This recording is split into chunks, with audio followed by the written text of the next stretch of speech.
Welcome to Donmar TV News Channel. Presidential candidate Ferdinand Bongbong Marcos Jr. plans the creation of more jobs in the country under his presidency. This is by strengthening the agriculture and tourism sector. The former senator talked about his plans to allocate funds to micro, small and medium enterprises or MSMEs. Ayusin po natin ang mga maliliit na negosyante dahil tutulungan natin dahil sila ang magbibigay ng trabaho para sa ating mga kababayan. Marcos added there is a need to fix and empower the agriculture and tourism sector and improve the internet connection in the country. Kailangan natin ayusin ang ating internet. Kailangan natin pag-usapan ang enerhiya. At ito ay kailangan natin gawin upang ang ating ekonomiya at ang ating mga kababayan ay makaramdam ulit ng mas masigla ng negosyo, mas masigla at mas marami na trabaho. Meanwhile, Vice Presidential candidate Davao City Mayor Sara Duterte Carpio vows to continue two specific legacy programs of her father, President Rodrigo Duterte, if and when she wins in the elections. Ang unity team po ang may commitment na ituloy ang mga reforma na nasimulan ng Duterte administration. Ang Build program o infrastructure development ng ating bansa at ang pagsugpo ng iligal na droga. Today, the unity met with the local officials in the Provincial Farmers Livelihood Development Center in Vigan City led by Ilocos Sur Governor Ryan Singson. Good for COMELEC. They're doing their job. And I hope they will not violate any constitutional rights of our people. Suportado ni Manila City Mayor Isko Moreno Dumagoso ang ginagawang paghihigpit ng Commission on Elections sa pagpapatupad ng mga polisiya kaugnay sa pagkakabit ng campaign materials. Ngunit sinabi ng standard bearer ng Aksyon Demokratiko na dapat din naman bantayan at maging mapagmatsyag ang publiko kung tama pa ba at makatarungan ang ginagawa ng komisyon. Gaya na lang ng pagtanggal sa mga poster ni Vice President Leni Robredo kahit ito ay nakapaskil sa mga pribadong lugar. Let's just be vigilant kasi kawawa naman yung kandidato. For example, kawawa naman si Vice President Leni Robredo kung tatanggalin mo yung mga poster niya sa private property, di ba? Unfair yun kay BP Leni. Unfair yun sa mga kandidato. So sa akin, sunod tayo, ipatupad natin pero wag natin abusuhin. Sa kabila nito, payo rin naman ni Dumagoso sa mga kapwa-kandidato, huwag sanang gamitin ang mga probisyon ng polisiya upang abusuhin ito. Dapat rin aniya ay magkusa na rin ang mga ito na bantayan ang pagtupad at pagsunod sa batas. Huwag naman natin abusuhin on how to circumvent the rules and regulations. Kasi the tendency of the candidate, like me, all of us, is to abuse by circumventing it na hindi, private naman yan. Ngayong araw, sinimula ng kampo ni Mayor Isko Moreno at Doc Willie Ong ang pag-iikot sa Ilocos Region na kilalang baluarte ng mga Marcos. Sa La Union, sinabi ng alkalde ng Maynila na umaasa pa rin ang Partido Aksyon Demokratiko na makakakuha ng kaunting boto mula sa mga taga-norte. I can be their alternative. Saka masaya na ako makakuha ng kaunting boto sa lugar na ito. Every vote, kumbaga, bawat boto mahalaga. So sana sa mga Ilocano, sa mga Northern Luzon, pengin naman po ng konting boto. Kahit konti lang, pandagdag din. Kung papalaring maihalal na Pangulo, plano ni Mayor Isko Moreno Dumagoso na palakasin ang anyay unti-unti nang namamatay na agrikultura sa rehiyon. Kabilang dito ang regulasyon sa importasyon ng sibuyas at bawang na ilan sa mga produkto sa Northern at Central Luzon. Para lang magkaroon kayo ng perspective kung bakit sabi ko sumbungero talaga itong si Senator Kiko. Ako po nasa ABS-CBN, gumawa po ako ng istorya na yung kanyang NFA administrator, bata niya yun bata niya yun. Meron po kasing nagreklamo laban dun sa NFA administrator na yon. At may mga messages pa na basis ng reklamo. Eventually, nag-resign yun Nag-resign sa pwesto sa National Food Authority. Pero alam niyo tong si Senator Kiko, ang totoo nun kung, eto yun sabihin ko sa'yo, sumbongero ko talaga Senator Kiko Alam niyo ginawa niyan, sumulat dun sa ABS-CBN management at pinatitigil ako sa pag-diskurso ko tungkol dun sa bagay na yon. At alam niyo ba ginawa niyang taong yan, si Senator Kiko? Inakusahan ako sa sulat na yon na ako daw ay nakikinabang dun sa nagrereklamo laban sa NFA.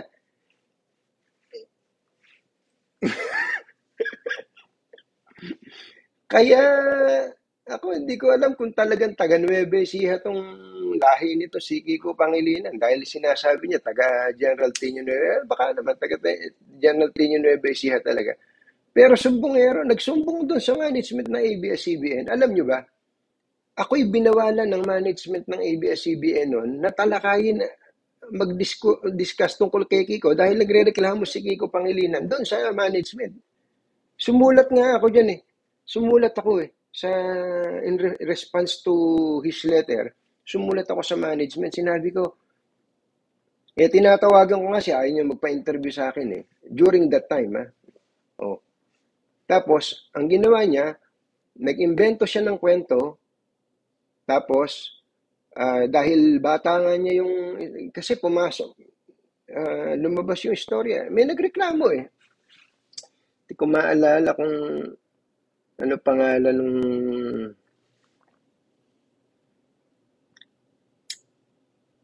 kung di ako nagkakamali, ang nagreklamo dun sa taga-NFA, yung taga Pure Feeds. Sila Jojo Soliman. Jojo Soliman. Nagreklamo. Talagang may reklamo. Di siyempre, istorya yun.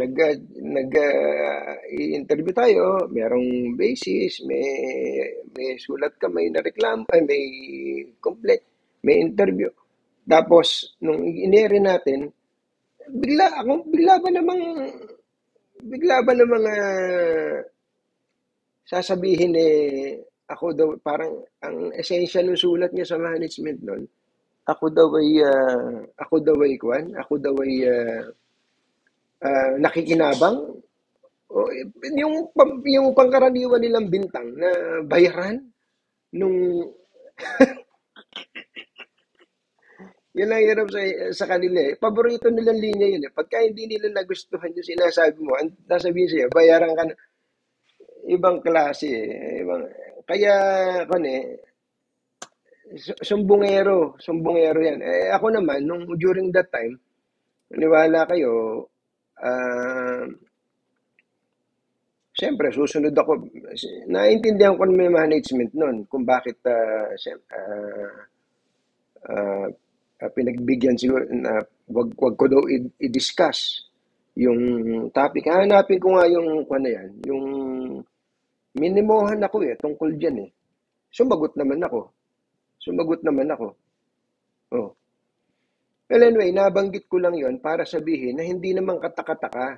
Hindi po katakataka kung si Senator Kiko Pangilinan medyo may pagkabalat sibuyas yan Kayo, kung makatira kayo sa administrasyon o sa kapwa nyo, ganun-ganun na lang. Pero pagka kayo nababanatan, susumbong-sumbong kayo. Pero okay lang yon kasi karapatan niya yon. Pero ako, wag lang kayong mag-aakusa ng hindi totoo. Hindi maganda yon. Eto, nung isang araw, naghain po ng reklamo sa piskalya, ito pong si Senator Kiko at ang dinidemanda nila o yung kinakasuhan nila ay itong YouTube na channel na Maharlika. Napapanood ko din tong YouTube channel na Maharlika. Naku, matapang po itong babaeng ito. Grabe. Iba rin Iba tapang. Siyempre, ang sinasabi ni Senator Kiko ay malisyoso, defamatory, at kung ano-ano pa ang pinagsasabi sa kanya dito sa video na ito, sa YouTube channel na ito, na Maharlika, sinira daw yung kanyang pangalan bilang public servant, hindi lang siya, pati ang kanyang pamilya. At bukod daw po dun sa kanya bilang isang individual, magpa-file din ng sa ibang complaint. Ito pong kanyang may bahay at anak, for that matter. Ako po, sa totoo lang, pagka ang nagpa-file ng kaso ay government official, ang tendency ng piskal o wag ng piskal, kung halimbawa makalampas sa piskal, makalating sa husgado, ang tendency ay i-dismiss yung kaso, ito hindi basta-basta kaso, cyber libel po yung final na kaso. Tandaan nyo, sa cyber libel may kulong pong kasama yan. Hindi ako nagkakamali, 12 anyos yata kulong diyan Pero bago po yan, si Senator Kiko naghain din ng reklamo laban naman sa dalawa pang YouTube channel na latest chika yata yung isa, tapos may isa pa. So bali pangatlo na tong si Maharlika. Okay, ito ni sasabihin ko. Yung pong ginawa ni Senator Kiko na nag-file po siya ng kaso, yun ang tama. Opo, yun ang tama sa tingin ko. Yun ang tamang paraan ng isang tao na na-offend o kaya pakiramdam niya siya ay nasaktan o kaya ay malisyosong tinira ng walang batayan ng o sino man. Yun ang tama. Yun ang tamang ginagawa. Nga sabi kong sang-ayon ako sa ginawa ni Senator Kiko Pangilinan na nag-file siya ng complaint sapagkat yun ang tamang gawin. If you think that you are slandered or maliciously attacked by someone, lalo na nga kung walang batayan, yun ang tamang paraan, magsampa ng kaso, because the reason why we have laws, para pag may lumabag doon, pwede mo siyang ihabla sa paglabag doon sa batas na yon. Kaya nga po itong cybercrime law na ito, na meron pong provision tungkol sa libelo, ay isa pong magandang pagkakataon para po yung tao na sinasabi mong maliciously umatake sa'yo, magkaroon ng tsansang i-rebut o i-refute yung pong aligasyon ninyo. Tama po yun. So, nasa fiscal, kung may investigasyon ng DOJ, di okay lang. Okay po yun. Ako, kahit magalit pa kayo sa akin, dinimanda si Maharlika, o di sagutin ni Maharlika. Sagutin ni Maharlika yung allegation sa kanya na nilibel niya tong si Senator Kiko. Hindi po ba? So, si latest chika, kung sino man yun, kung siniraan siya nun, nasaktan ng kanyang pagkatao bilang opisyal ng gobyerno at bilang padre di pamilya, okay din yun. Yun ang sinasabi natin. Yun ang sinasabi natin. Pero tandaan po ninyo, hindi porket nag-file na ng complaint, totoo na yun. Di ba? Kaya nga meron tayong tinatawag sa ating mga batas na presumption of innocence. Maaaring sa pagtingin niya at ng kanyang mga taga-suporta ay ito pong si Senator Kiko Pangilinan ay naapi. At kriminal ang tingin nila doon sa mga YouTube channel na yon. Tandaan ninyo, yan po ay aligasyon. Pero ang magdidesisyon kung may probable cause doon sa kanyang reklamo ay ang piskalya. At ang piskalya naman ang magsasampa ng kaso sa husgado. At eventually, pagka nagkaroon na ng full-blown trial, kung aabot man doon, ang desisyon ng husgado pa rin ang mananaig. Ang totoo nun, di lang sa lower court. Halimbawa, lower court, convicted. Sample lang Court of Appeals, convicted. Supreme Court, biglang binaligtad. Ibig sabihin nun, kahit may conviction pa, you cannot say that that person who was accused of something convicted. Kung ang magiging decision sa dulo, absuelto. Di ba? Kaya ako nabubusit dun sa mga ibang mga tao. Ito, convicted yan. Pag sinabing convicted yan, ano ba decision sa higher court? Di ba? Yun ang binabanggit ko sa inyo. Well, anyway, kung po yun, may abogado naman po itong sigurado, sila Maharlika. Yung latest chika kasi, hindi ko nakakita yung mukha. Si Maharlika, may mukha talaga. Tapos sino pa ba isa? Nakakalimutan ko. Anyway, kung ano man yun. Ay, nako.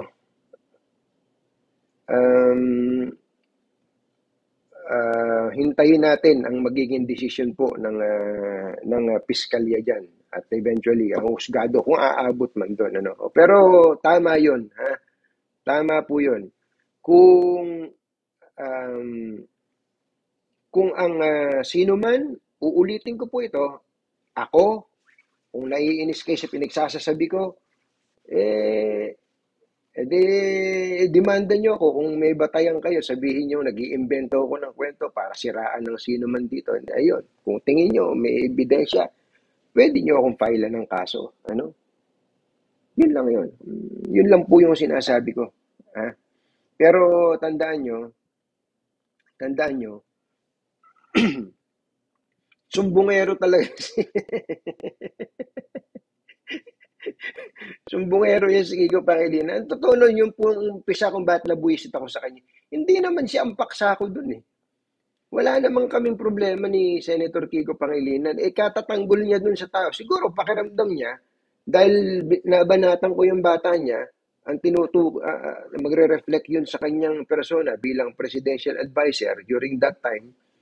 Kung di ako nagkakamali, 2014 o 2015, mga ganun, 2014 siguro. Kung ang pakiramdam niya, okay lang yun. Kaya medyo, sabi ko nga sa'yo, nawalan ako ng amor sa kanya dahil sa mga pinagagagawa niya. Pero most of the time, dahil nga sa tinitingnan ko pa rin yung kahit papano, magkapamilya kami niyan eh. Alam niyo kung bakit? Dahil nagtrabaho siya, naging katalent siya dati sa ABS. May mga party pa nga ng ABS-CBN, nandun siya most of the time. Okay lang yun. Pero nung inakusahan niya ako ng walang batayan, ang totoo nun, ako, inislander mo eh. Kaya lang, private lang yun. Inuwento ko na lang sa inyo. Ano? Ayos. Ito, merong nagsabi, ibinasura na daw yung kay Maharlika. Ewan ko lang, paano mababas kayo naman, paano mababasura, kahahain pa lang ng complaint? Kayo naman wag kayo masyado nagpapaniwala sa mga one-liner na headline o kaya in-SS lang na mga video. Halimbawa, ikaw mag-file ka ng kaso ngayon, Lunes, finailan ka ng kaso, Huwebes, dismiss na. Anong kalokohan yun? Mag-isip naman yung mga nanonood sa atin. Ano? Mag-isip. At saka tandaan nyo, ito tayong lahat meron tayong kalayaan na magpahayag. Lahat tayo. Ito pong social media na to, meron po tayong kalayaan magpahayag. Meron tayong, pero, ang tanong, porke ba may kalayaan tayong magpahayag, mawawala na sa atin yung modo? Mawawala na ba tayo ng modo? Sige nga. Kung meron man tayong kalayaan sa pamamahayag, gagamitin ba natin to para manira kaliwat kanan nang wala tayong batayan? Ganun ba? Hindi. Hindi po. Kailangan binigyan tayo ng ganitong kapangyarihan sa social media. Gamitin po natin. Sabi nga, sa tamang paraan, ito po ay sandata, no? With great power comes great responsibility. Ano? Yun yung sinasabi ko sa inyo. Pero hindi po dapat masansala ang ating kalayaan. Pero dapat ang kalayaan natin sa pagpapahayag laging nasa subconscious natin ang sense of responsibility. Huwag tayong meron lang masabi tapos pagka binalikan ka nung siniraan mo, sasama loob mo. Hindi. Kaya nga dapat tayong lahat ay maging responsable. Yun po ang punto ko doon. So, ako, pwede rin akong magdemanda. Kayo, pwede rin magdemanda. Ako, pwedeng idemanda. Kayo, pwede rin idemanda. Kaya nga ako, nabubusit ako dun sa mga kapwa kong media man na galit dun sa pagpasa ng cyber law. Cyber law. Yung cyber libel law. Yung online libel. Bakit? Mamamahayag ka nga. Ikaw na ididemanda ka eh. 'Di ba? Nagsusulat ka sa dyaryo, nagbo-broadcast ka, meron kang sense of responsibility, pwede kang idemanda. Tapos nung nagkaroon ng cyber libel law, mismong mamamahayag tumututol doon. Sabi ko, ba't tututol? Tayo nga prone, pwede tayo idemanda. Yung nasa online, hindi pwede idemanda. Dapat pwedeng idemanda. Kaya nga sang-ayon ako sa ginawa ni Senator Kiko Pangilinan na ginamit niya yung karapatan niya magdemanda. Pero kung totoo man yung kanyang aligasyon o hindi, wala tayong karapatang mag-desisyon doon. Bahala ang piskalya doon and eventually yung husgado.